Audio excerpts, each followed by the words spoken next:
Welcome to code career academy. আজকের আমরা জানবো অ্যারে এন্ড সি প্রোগ্রাম নিয়ে, যতটা সহজভাবে সম্ভব ততটা সহজভাবে।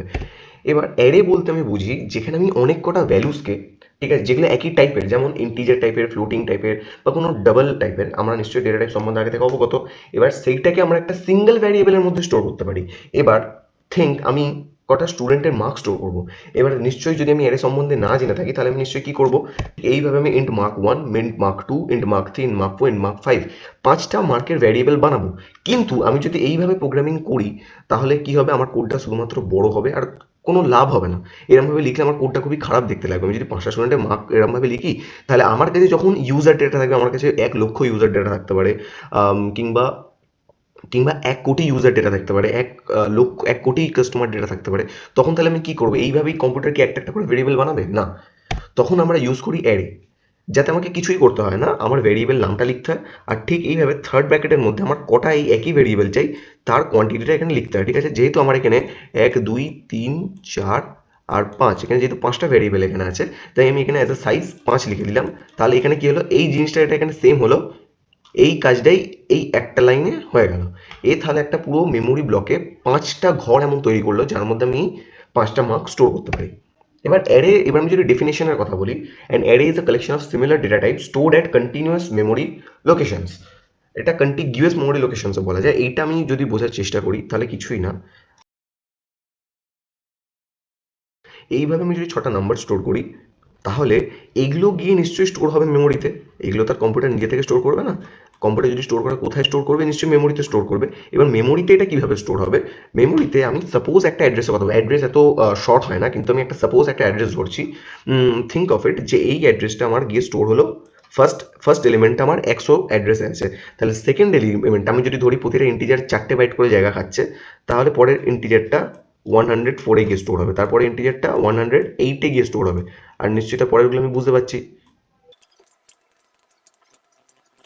তাহলে ঠিক এইভাবে অ্যাড্রেসে গিয়ে আমার এলিমেন্টগুলো এই একের পর এক, এই যে একের পর এক স্টোর হতে থাকবে। এই জন্যই আমরা এটাকে কন্টিনিউয়াস মেমোরি লোকেশনস বলি বা কন্টিগিউয়াস মেমোরি লোকেশনস বলি। ঠিক আছে, বা এটা জি করে দিলে কন্টিগিউয়াস মেমোরি লোকেশনস আমরা বলে থাকি। এবার দুটোর মানে আলাদা, কিন্তু আমরা এত ডিপে এখন যাবো না।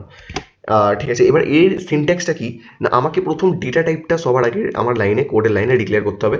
তারপর অ্যারে, যেমন আমরা ভেরিয়েবল নিই, ভেরিয়েবলের নাম ডিক্লেয়ার করি, ঠিক সেইভাবে অ্যারের নামটা ডিক্লেয়ার করতে হবে। আর ঠিক থার্ড ব্র্যাকেটের মধ্যে, এই যে ঠিক থার্ড ব্র্যাকেট ইউজ করে আমার এর ভেতরে যে সাইজটা হবে, আমার যত কটা কোয়ান্টিটি চাই, আমি যদি 5টা স্টুডেন্টের মার্কস স্টোর করতে চাই তাহলে এখানে আমাকে 5 লিখতে হবে। আমি যদি 10 জনের নাম স্টোর করতে চাই তাহলে আমাকে 10 লিখতে হবে। এবং 1,00,000 জনের যদি ডেটা স্টোর করতে চাই তাহলে আমাকে 1,00,000ই লিখে রাখতে হবে। তাহলে আমার এখানে মেমোরিতে আমি যেই এটা লিখবো, এই ধরো এখানে আমি 5টা স্টুডেন্টের নম্বর রাখার জন্য আমি লিখেছি ইন্ট নাম্বারস 5।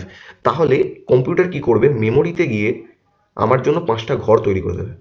এবার সেই ঘরে গিয়ে আমি আমার 5টা নম্বরকে রাখতে পারি, আমি সেই ঘরে গিয়ে আমার 5টা নম্বরকে রাখতে পারি, 1, 2, 3, 4, 5।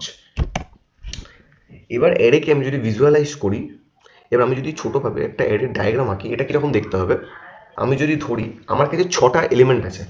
ঠিক আছে, তো অ্যারেতে কি হয়, অ্যারেতে ইন্ডেক্সিং বলে একটা জিনিস হয়। ইন্ডেক্সিংটা কি না, প্রতিটা এই যে ঘর আছে, এগুলো তো প্রতিটা একটা একটা সেল, এক একটা ঘর। তাহলে প্রতিটা এক একটা ঘরে এক একটা করে নম্বর কম্পিউটার দিয়ে রাখে, যেটা এই জিনিসটাকে বলা হচ্ছে ইন্ডেক্স। তাহলে প্রতিটা ঘরের এক একটা ইন্ডেক্স নাম্বার থাকে, প্রতিটা ঘরের এক একটা প্রতিটা ঘরের এক একটা ইন্ডেক্স নাম্বার থাকে। ঠিক আছে, ইন্ডেক্স নাম্বারটা, এই যে ইন্ডেক্সিং কিন্তু মানে বেশিরভাগ ক্ষেত্রেই জেনারেলি সবসময় 0 থেকে স্টার্ট হয়। ঠিক আছে, কখনো 1 থেকে স্টার্ট হয় না, এই ভুলটা কখনো করা যাবে না। সবসময় ইন্ডেক্সিং 0 থেকে স্টার্ট হয়, এখান থেকেই মেনলি ম্যাক্সিমাম গন্ডগোলটা হয়। সবসময় ইন্ডেক্সিং 0 থেকে স্টার্ট হয়, 0, 1, 2, 3, 4, 5। তাহলে আমি যদি 6টা এলিমেন্টস স্টোর করি, আমি যদি এই 6-এর ঘরের এই যে 6 নম্বর, এই যে 6 এলিমেন্টটাকে আমি যদি অ্যাক্সেস করতে চাই, তাহলে এই 6 এলিমেন্টটা আমার 5 নম্বর ঘরে আছে, 4 এলিমেন্টটা 3 নম্বর ঘরে আছে, 3 এলিমেন্টটা 2 নম্বর ঘরে আছে। তাহলে এগুলো হচ্ছে এক একটা ঘরের নাম্বার। এই ঘরের নাম্বারটা কি বলে, ইন্ডেক্স। এবার আমি যদি এই অ্যারের মধ্যে ভ্যালু স্টোর করতে চাই তাহলে মেনলি আমরা এইভাবে অ্যাক্সেস করে স্টোর করি। আমি প্রত্যেকটা এক একটা করে ঘরের নম্বর দিই, আর সেই ঘরের নম্বরে আমি গিয়ে ডেটাটা রেখে দিই। আমার ঘরের নম্বরগুলো জানা আছে। 5টা যদি আমার ঘর তৈরি করি তাহলে কটা ঘর হবে, 5টা যদি আমি ঘর তৈরি করি তাহলে ঘরের নম্বর শুরু হবে 0 থেকে, 0, 1, 2, 3, 4। তাহলে আমি 0 নম্বর ঘরে গিয়ে 10কে রাখছি, 0 নম্বর ঘরে গিয়ে 10কে রাখছি, 1 নম্বর ঘরে গিয়ে 20কে রাখছি। তারপর 30কে গিয়ে 2 নম্বর ঘরে রাখছি, 40কে গিয়ে 3 নম্বর ঘরে রাখছি, 50কে গিয়ে 4 নম্বর ঘরে রাখছি। এরমভাবে মেনলি অ্যারেতে বেসিক্যালি ডেটা স্টোর করা হয়। এইবার এখানে একটা শর্টকাট মেথড আছে যাতে কি হয় আমি এইভাবে ডাইরেক্টলি এলিমেন্ট স্টোর করে দেবো। কারণ এইটা আমি যদি করি, এইটা কি হবে, কোডটা শুধুমাত্র লম্বা হবে, লং হবে, আর দেখতে কি হবে, আর দেখতে খুব নোংরা হবে। ঠিক আছে, দেখতে খুব নোংরা হবে, মেসি দেখতে হবে। তার জন্য কি করব, এই যে ইন্ট নাম্বারস 5 বলে আমি অ্যারেটা প্রথম ডিক্লেয়ার করে নেবো। অ্যারেটা ডিক্লেয়ার করে সেকেন্ড ব্র্যাকেটের মধ্যে আমি আমার এলিমেন্টগুলোকে এইখানে লিখে দেবো। এটা খুব ইন্টারেস্টিং একটা উপায় যেভাবে আমরা অ্যারেতে এলিমেন্ট স্টোর করতে পারি। তার মানে আমি যদি n5 একটা n3 যদি একটা এলিমেন্ট বানাই, একটা অ্যারে বানাই, এর মধ্যে আমি কিভাবে তাহলে এলিমেন্ট স্টোর করবো, সেকেন্ড ব্র্যাকেট দেবো। এবার সেকেন্ড ব্র্যাকেটের মধ্যে আমি যা স্টোর করবো সেটা লিখে নেবো। তাহলে কি হলো এই 1 2 3 আমি এলিমেন্টটাকে স্টোর করলাম। তিনটে আমার সাইজ হচ্ছে 3, তাহলে আমার অ্যাড্রেসিং ইন্ডেক্সিং আমার কিরকম হবে, 0 1 2। তাহলে 3 আছে আমার 2 নম্বর ঘরে, 2 আছে 1 নম্বর ঘরে, 1 আছে 16 নম্বর ঘরে। তো এবার কম্পাইলারে এসে আমরা একটা অ্যারে তৈরি করবো। তাহলে অ্যারে তৈরি করার জন্য আমাকে কি করতে হবে, প্রথম যেই ডেটা টাইপে অ্যারে হবে সেটা আমাকে ডিক্লেয়ার, পর এর মধ্যে এক এক করে ডেটা ইনসার্ট করতে পারি, অথবা আমি এখানে একটা ডেটা বানাতে হবে। তো আমি একটা ইন্টিজার টাইপের অ্যারে বানাবো। তারপর এখানে অ্যাডের নামটা এখানে দিয়ে দিতে হবে। আমি যদি স্টুডেন্টের মার্কস হোল্ড করতে চাই তাহলে আমি মার্কস লিখে দেবো। এবার থার্ড ব্র্যাকেটের মধ্যে দিতে হবে যে আমি কটা ডেটা এখানে হোল্ড করব। থিঙ্ক অফ ইট, আমি এখানে 5টা ডেটা হোল্ড করব। ঠিক আছে, করে আমি এখানে একটা সেমিকলন দিয়ে দিতে পারি এবং তার ডাইরেক্ট প্রসেস ইউজ করতে পারি। এটা হলো এইরকম, প্রথম আমি 1, তারপর আমি 2 দিলাম, তারপর আমি 3 দিলাম, 4 দিলাম, 5টা এলিমেন্ট আমি এখানে হোল্ড করালাম।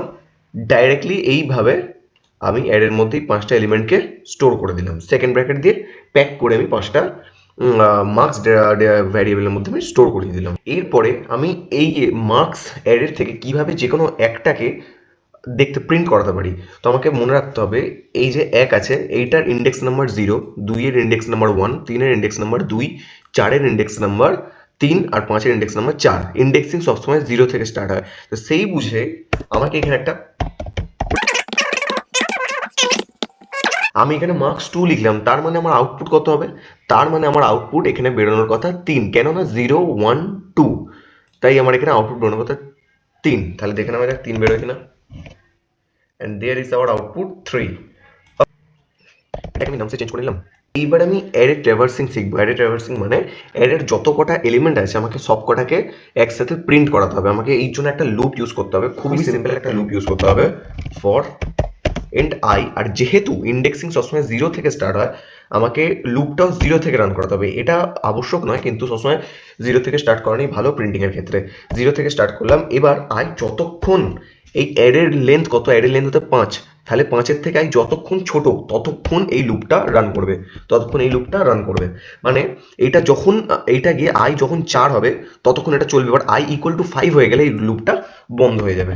তাহলে যতক্ষণ এটা চলবে আমি তখন কি করব, প্রিন্টএফ করব %d দিয়ে নামস, আমার এর নাম আর আই। এবার যেই ইন্ডেক্স, এখানে যত ইন্ডেক্স হবে ও কি করবে, সেই ইন্ডেক্সের নম্বরটা এখানে প্রিন্ট করবে। তাহলে এবার প্রিন্ট করি, স্পেস দিয়ে আমি রান করে দিলাম 1 2 3 4 5, আমার কাছে পুরো ক্লিয়ারলি প্রিন্ট হয়ে এসছে। এবার আমি এই অ্যারেতে আমি যদি এইটা আমি সরিয়ে দিই, আর থিঙ্ক অফ ইট, আমি এটার নাম দিয়ে দিলাম মার্কস। আর আমি স্টুডেন্টের মার্কস আমি ইনপুট করাবো। তো অলওয়েজ তো আমি এরকমভাবে করতে পারবো না যে প্রতিবারই আমি ইকুয়াল টু দিয়ে সেকেন্ড ব্র্যাকেটের মধ্যে লিখবো, বা এক এক করে আলাদা আলাদা করে লিখবো। তো তার জন্য আমি কি করবো, তার জন্য আমি এখানে লুপেরই ইউজ করব। কিভাবে করব, প্রথম লিখবো প্রিন্ট এফ, আমি বলবো enter the marks, of the student. ঠিক আছে, এইবার আমাকে কি করতে হবে, এখান থেকে আমাকে ডেটাটা নিয়ে নিতে হবে। As you know printf scanf function, কার অ্যাড্রেসে নিয়ে নিতে হবে, মার্কসের। তাহলে আমাকে এলিমেন্টগুলো স্টোর করতে হবে এই মার্কস অ্যাডের যে ইন্ডেক্স নম্বর আছে তার অ্যাড্রেসে। ঠিক আছে, তাহলে কি হবে, আমি একের পর এক আমি ডেটা ইউজারের থেকে নিয়ে কন্টিনিউয়াসলি আমার মার্কস অ্যাডের মধ্যে স্টোর করতে পারবো। তাহলে এটা একবার রান করে দেখব, এবং রান করার সাথে সাথেই আমি যখন ইনপুটটা দেবো আমি একসাথে প্রিন্টিংও করিয়ে নেবো।